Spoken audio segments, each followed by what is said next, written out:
Hello, everybody. Welcome back to episode 66 of Talkoffamepod with your host, Kyliemontigney. I'm so excited to have on actress, director, host, and producer of Secret Life podcast and best-selling author of Secret Life of a Hollywood Sex and Love Addict, Brianne Davis. Thanks for Hi. coming, Brianne.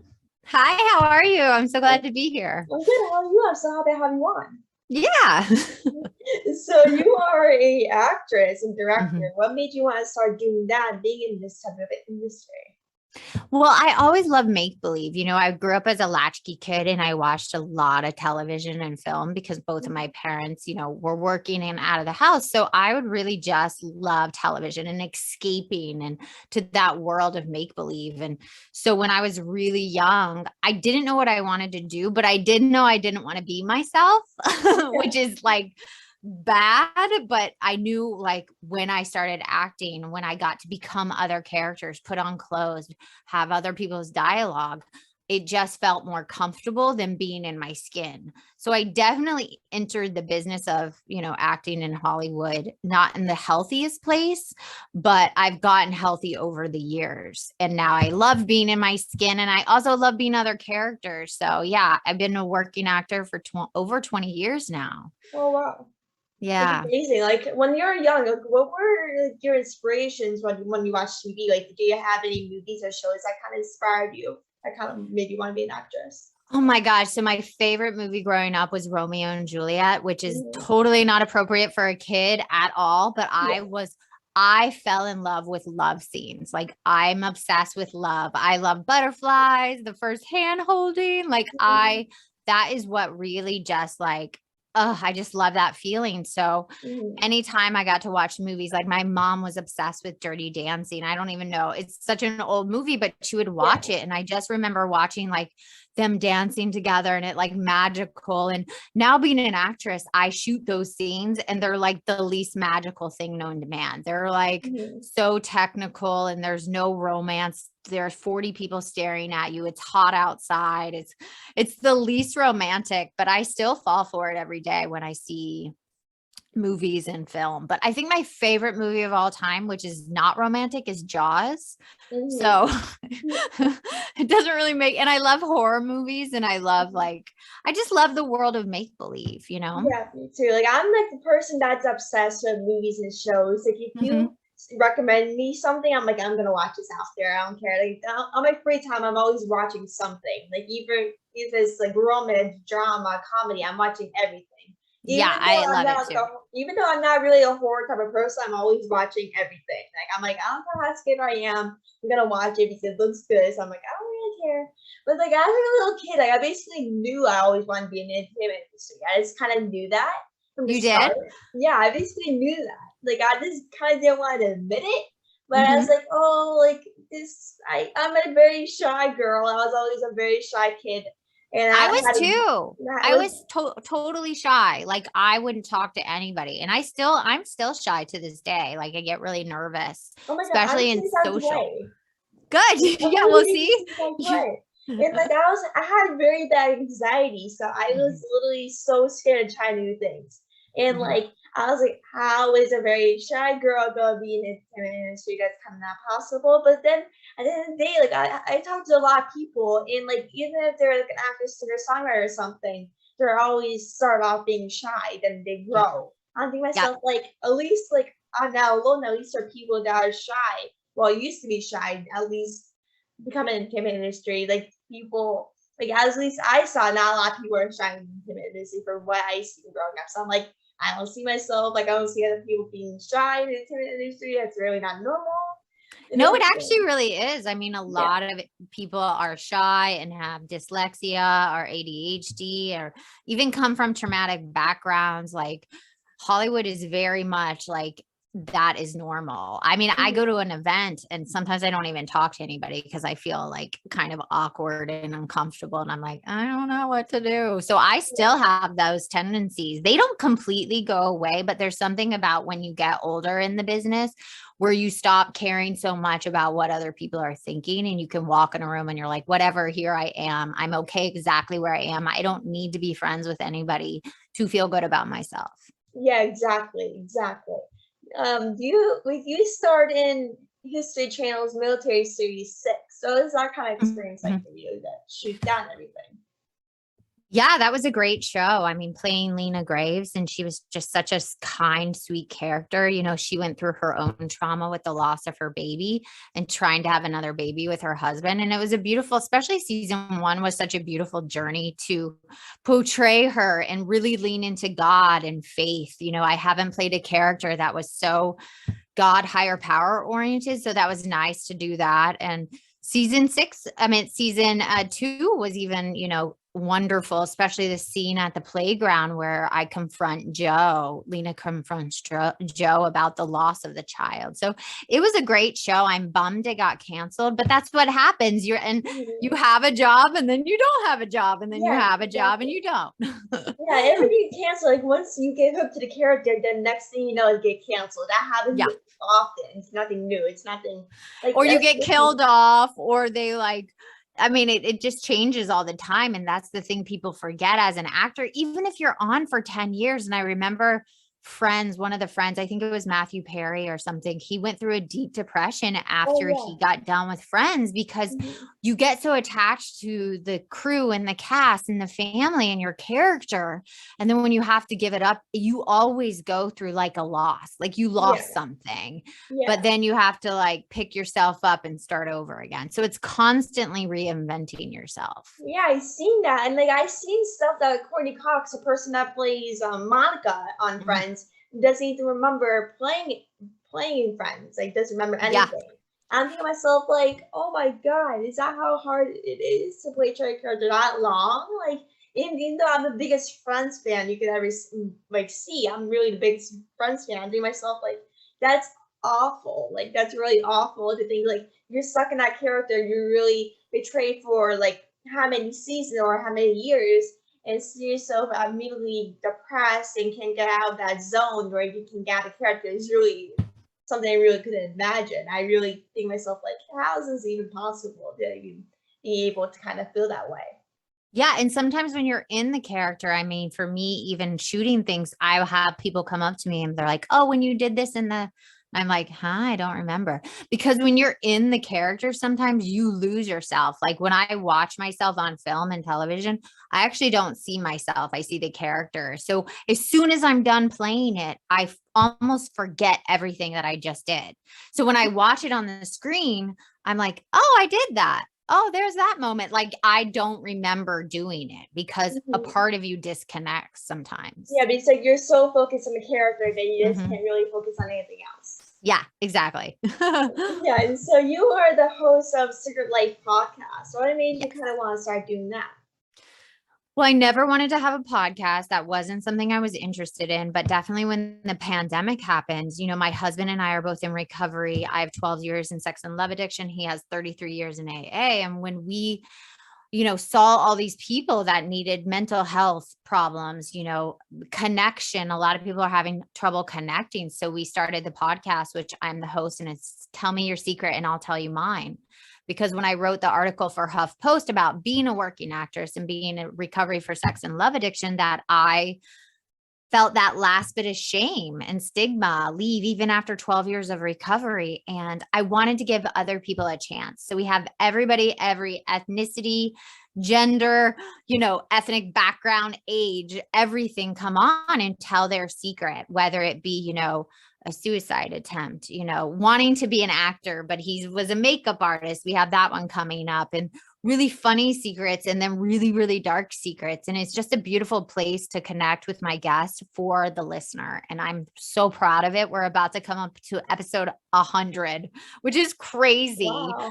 Yeah. So we're really proud of it, my husband and I, and we think it's one of the best things we've ever done, except having our kid. Like our kid's our best thing, but yeah. What was like the hardest part? Like you said you're covering like love actor or whatever. And like, what was kind of the hardest kind of part in recovering from all that and trying to fight off that and trying not to, basically trying to get rid of it and stop doing that, basically?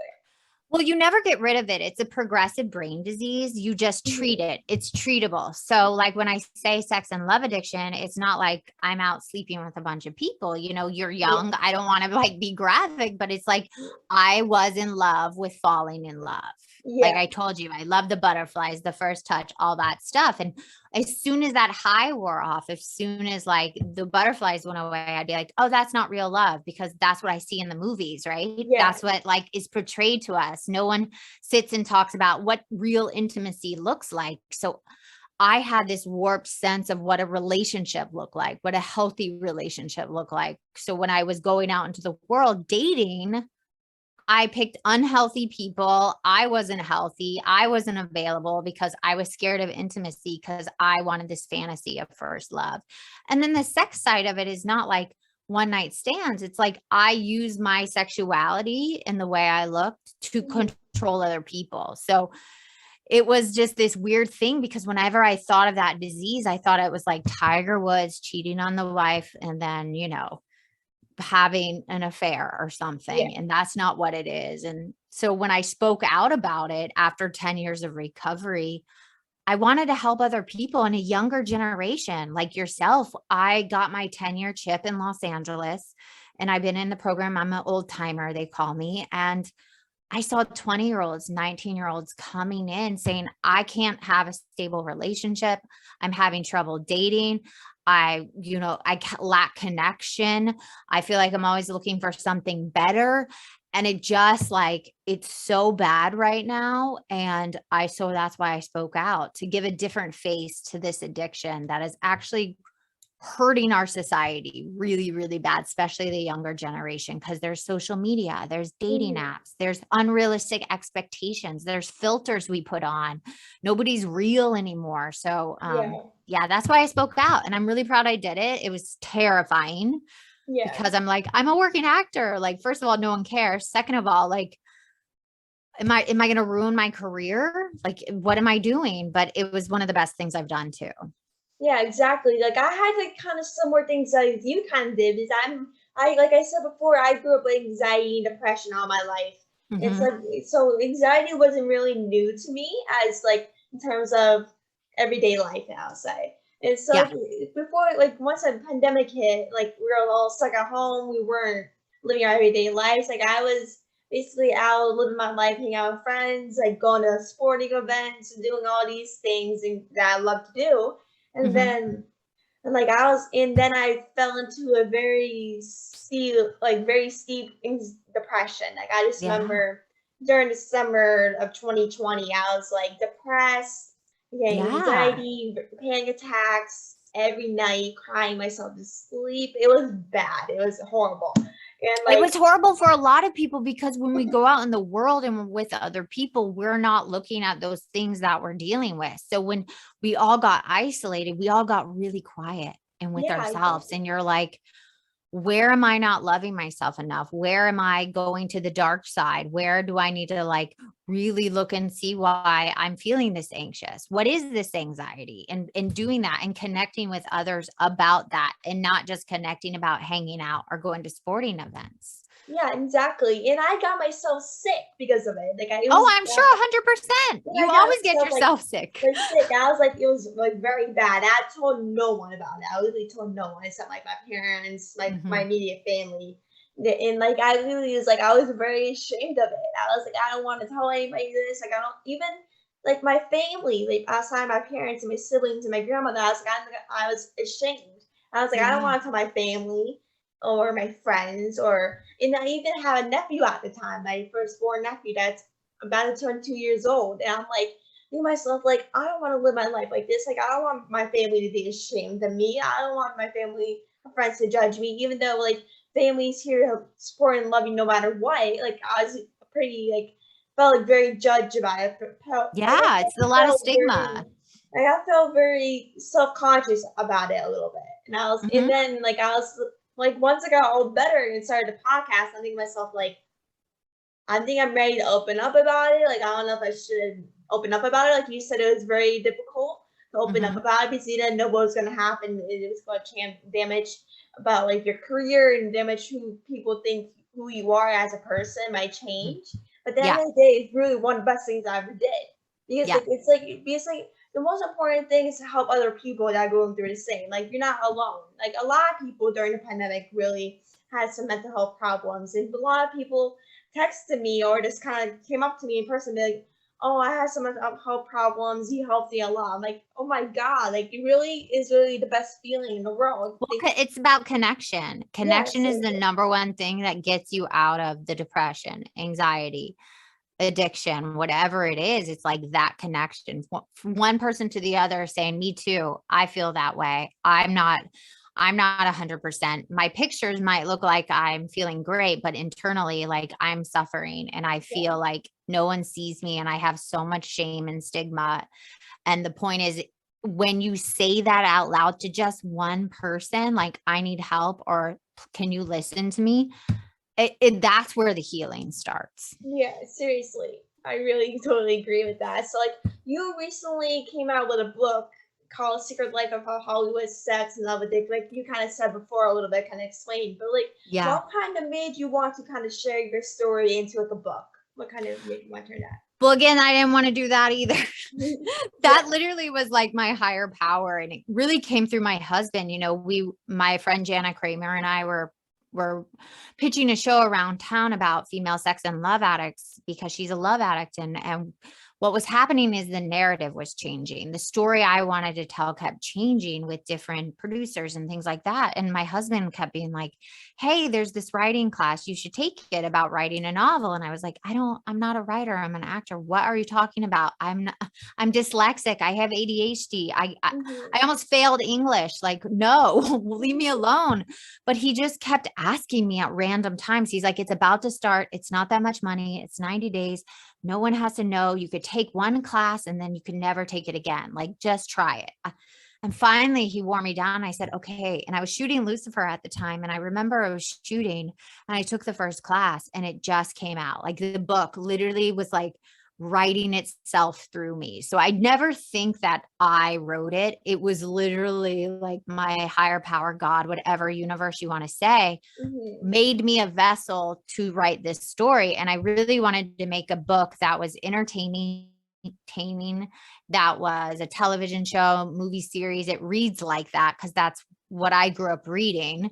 And Mm-hmm. it follows the first year of a young actress turning 30, and she gets into recovery for sex and love addiction. It takes you through that journey of how to heal from this addiction, but in a very fun, light, there's sad moments, but a lot of books about addiction are very depressing. And I wanted to make it a fun read that anybody that even didn't have this addiction could read it and go like, oh, I've done that. Oh, I've gone back to a bad ex. Oh, I liked a boy that was unavailable, or a girl, or whoever. Like, anybody can read it and say, oh, I've done that, or gone to an unavailable friends. I mean, for so Mm-hmm. long, I had friends that didn't know how to show up for me because I didn't know how to show up for them because I picked unavailable friends. So it's Mm-hmm. really looking at all relationships, relationships with your family, relationships with your friends, and, if you're dating. So that's why I wrote it, to help other people. It's not about me. And if it helps one person, then I've done my job.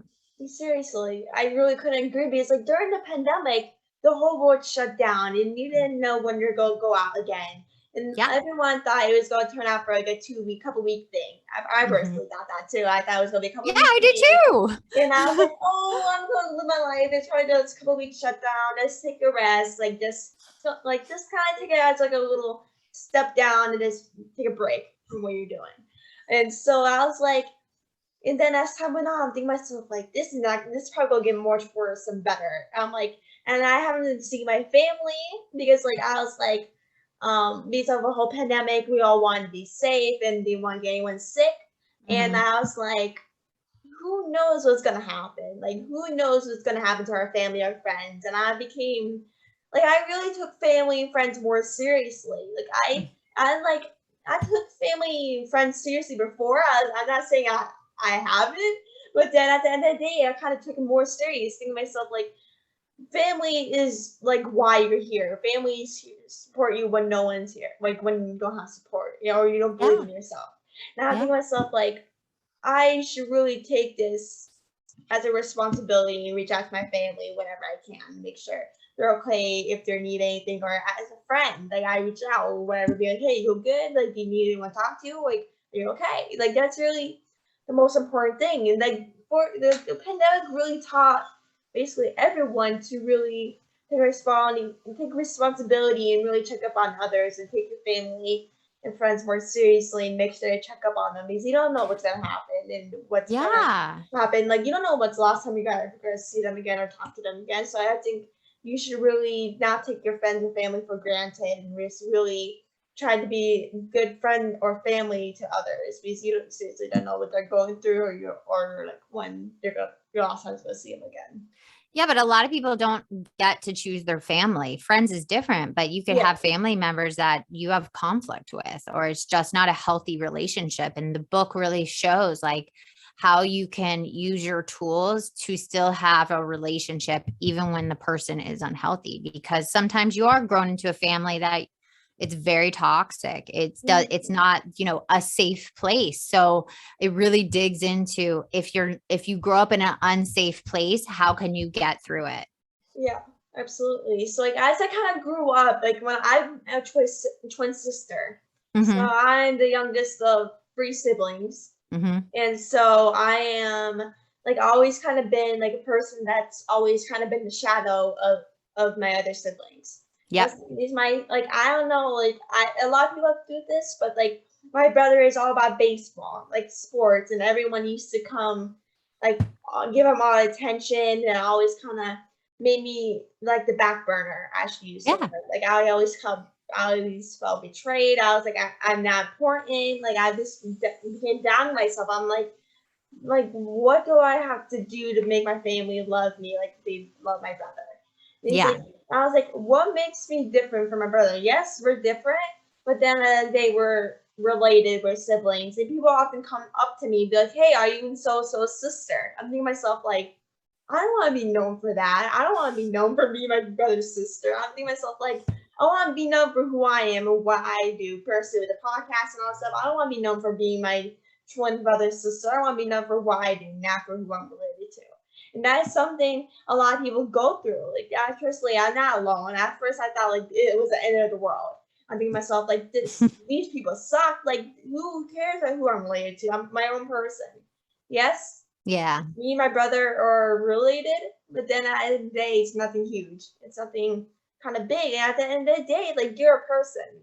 Like you don't need to be known for who you're related to or who you are. Just be yourself and just don't care about what other people think. That's what I personally kind of think Yeah. from my experiences. Because like the world is like you don't know when your day you don't know what people are going through at the end of the day. Like you don't know what stories or backgrounds they have. Like at the end of the day, they might go through something in their life. Like they might be going through depression or anxiety, and you don't know about it. Like you seriously don't know any idea of what they're going through. So you should really think to yourself like it's okay if people think that. Like at the end of the day, like it's something you shouldn't really be like what's the word for it? You shouldn't really take it for granted because you don't really shouldn't judge people for who they think of you and not like who I personally think who I am Mm-hmm. and everything. So, you have directed a feature film called The Night Visitor 2, Heather's Mm-hmm. story. What was the hardest part about being able to direct that and everything?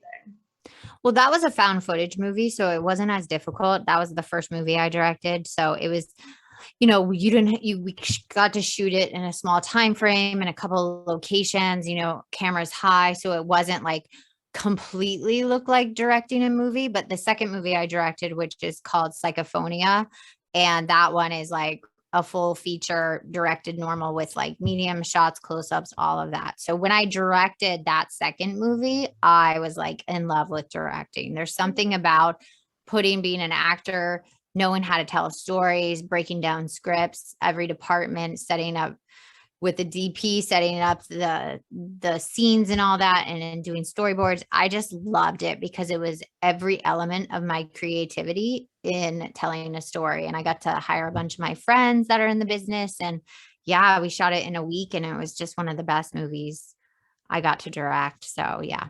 Oh, that's awesome. So, do you have anyone they look up to as an actress, or just kind of in general? Do you have anyone they look up to? As an actress, I mean, I love so many people. I love Mhm. Robin Wright. Right. I love Ellen Barkin. I am obsessed with Jamie Lee Curtis because she's Mhm. in sobriety and a 12 step and she talks about it a lot and she's in the business. So I like anybody that tells their truth. Who else do I really love? I mean, Nicole Kidman's great. I love Reese Witherspoon and Elizabeth Banks because they have production companies, and Elizabeth Banks directs, and that's what I love doing. I love acting and directing and now creating stories and pitching TV series. So that's really what I want to do. I want to do it all. I just don't want to be an actor anymore because you only get to tell one story. Yeah. Which isn't easy. It's not easy at all, but you Yeah. get to go on set, you get to put on your costume, you get to say some dialogue, you get some scenes, then you go home. But as a director, you're the first person there, you're the last person there. When you're the producer, you get to decide like, what does the crew eat? What's at the crafty table? You know, who's the hair and makeup? All that stuff I love too, because it's so important. Every element is in making a movie, and it's a team effort. And I just love being part of a team. Exactly. Like, what's better than being part of a team? Like, I have one thing, like, you want to be an actress and then, like, do that, and, like, you just all over the place. Like, I'm the person that never stops working. I love working and keep myself busy. And, like, I seriously don't care what I'm doing. I'm like, I don't care if I do a podcast. I'm going to write a book. I'm going to do all these things. Like, I just love being busy. That's how I am. Then when I'm busy, I'm thinking to myself, like, this is too much. Like, I hate this.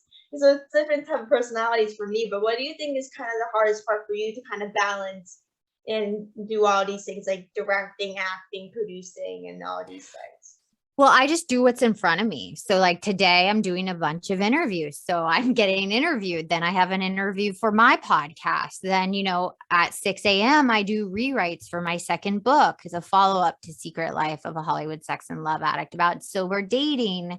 And, you know, then I'll have an audition and I'll have to work on it tonight and then tape it in the morning at 5 a.m. before my son gets up. And then I'm a mother and then I'm a wife. And it's like, then I get to like create and write a pilot with my husband that for Secret Life. So it's like every day I just see what the universe or God has in store for me. And I work with clients that are sex and love addicts and rehab, A-list clients. So I work with people, you know, every other day, helping them as a sober coach. So there's every day I'm doing something different and I just allow it to be. Like, I don't try to muscle anything. Anytime I try to force something, like, why isn't this meeting happening? Why is my rewrites bad today? Why is this like, whenever I try to make something happen, it's my will instead of like my God's will. Yeah, exactly. So if you could work with like any actor or actress or anyone in the entertainment industry, who would it be? Well, I like Steven Soderbergh for a director. I've worked with one of my favorite female directors, Leslie Glatter. She was one of the executive producers on Six, and I got to shadow her on Homeland. So like I got to work with her a lot and got to like follow her for 5 weeks on Homeland. Why I've watched how she directed, watched how she broke down the scene. So actor, I'm not sure who I would pick. I love Ryan Gosling. He's always a great actor. I mean, there's so many people I admire and respect, and I would be honored to work with. It's too many to name, you know, like that's how I am. Like when people ask me, who are your dream people to interview? I'm like, that's gonna take me all day to say because it's gonna be a long day to answer. But like since like kind of quarantine hit back in 2020, how much do you think has changed in terms like acting and directing? I don't know why I was gonna say dancing for a second. My head was like click. But then like how much do you think those have changed since like the pandemic started? Oh, it's like night and day. You know, I used to have auditions where I'd go across town. Now everything's on tape. You can live anywhere and be an actor, which is awesome. You don't have to be in Hollywood. Directing, you know, there are more female directors and they're really pushing that more. It's still very slow. So that's why a lot, you know, the whole business shut down for actors. And so I think that's, you know, when I transitioned and wrote the book and did the podcast and then been pitching a show, it's like you have to transition with the time. And then when I'm supposed to be acting, I'll go back to acting. And I'm never going to stop acting. I love it. But yeah, it's completely different now than it was 5 years ago. I mean, even 3 years ago before the pandemic, but the pandemic definitely recalculated the whole business. 100%. Like once I hear something like self-tapes weren't really a thing before the pandemic started. And now like this like a big thing people use now since all the auditions are at home or they like And like with the pandemic, you can't really do anything. You can't go inside Yep. for auditions. So now self-tape is a big thing. But like, have you used like self-tape for quarantine, or is it kind of like on Zoom and type of thing? I've auditioned on Zoom, but it's mostly self tapes. And I was doing them because when you're on location shooting, you don't want to miss a part. So you tape when you're out of town and stuff. So I've been doing them for a long time, but that's like the standard now. But I do miss going into the room and being with the casting director and getting to create and then having director sessions with the producers in the room. And it's this energy that happens that I do miss. But then it's really nice not to have to drive across town in Los Angeles traffic, go from like, I mean, I would have like 3 or 4 auditions in a day, all completely different characters, 7 to 8 pages of dialogue, changing in your car. It was exhausting. It was a Yeah. full-time job just auditioning. And now I can do them in the morning. I can send them off.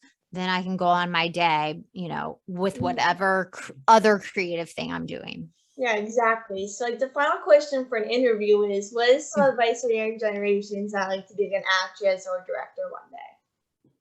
I just think have a vision and don't go into the business looking for it to complete you or to give you your self-worth. I think when I started, that was the main thing. Like I wanted to be famous. I want people to love me, give me attention and validation. And here's the thing, you do get that, but it goes away really fast. No matter if you're at your height, it's going to go away. Like it's this constantly. One day you have a job, the next day you're unemployed. Next day you have a job. You almost have a job. You almost get it. You sign a contract, then they give it to somebody else. Like it's constant rejection.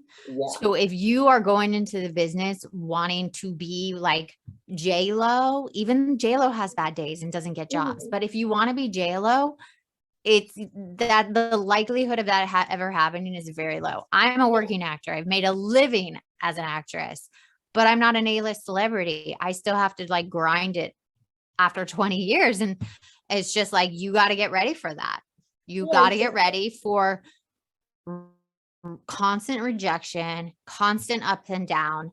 So you have to base your self-worth on creating outside of the business, whether it be making your own movies, your own short films, doing the YouTube channel, all that stuff. But you have to be okay not getting the likes, not getting the jobs, not getting in the door you think you should get in, all that stuff. So enter it in your own self-love. Don't look for it outside of yourself, because Hollywood and Los Angeles and the entertainment business will never give it to you.